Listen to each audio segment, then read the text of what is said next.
Adik sayang, Raisya, Raisya, Raisya, Raisya. Nak pergi mana tu? Nak pergi mana? Dia ni.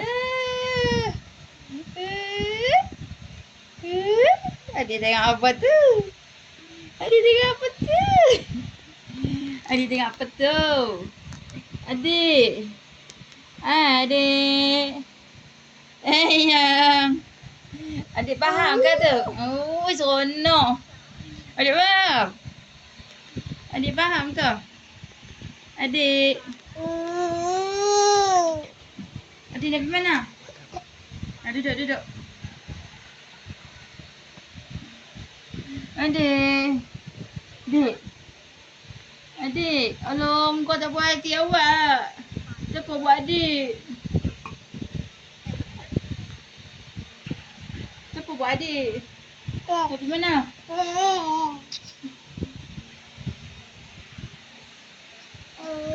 Siapa buat adik? Tak mau, ya. Tak mau. Nah. Apa? Nah, bebek kakak. Ambil. Kakak tak ada, boleh lah main.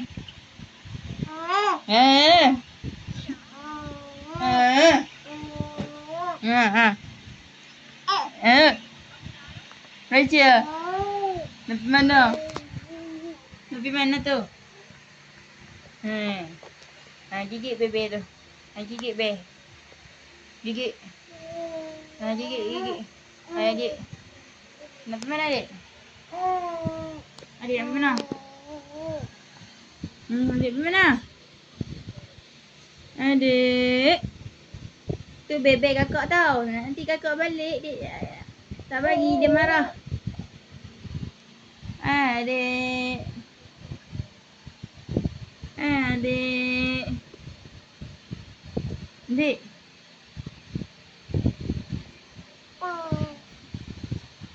Adik. Hai. Adik.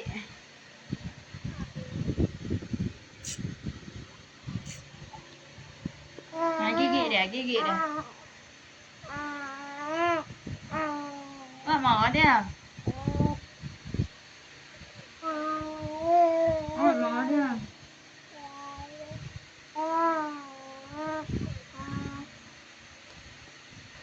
Raisya.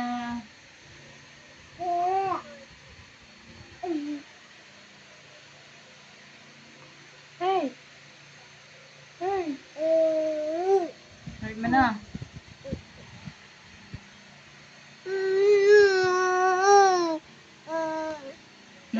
Anak bebas.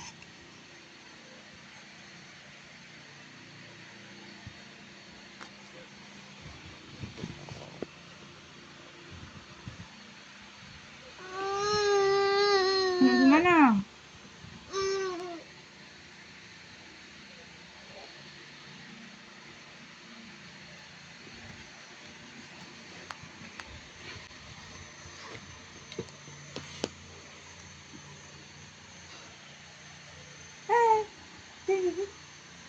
Siapa punya? Siapa punya? Oh, tak tahu ah. Adik tak tahu. Dia kamu.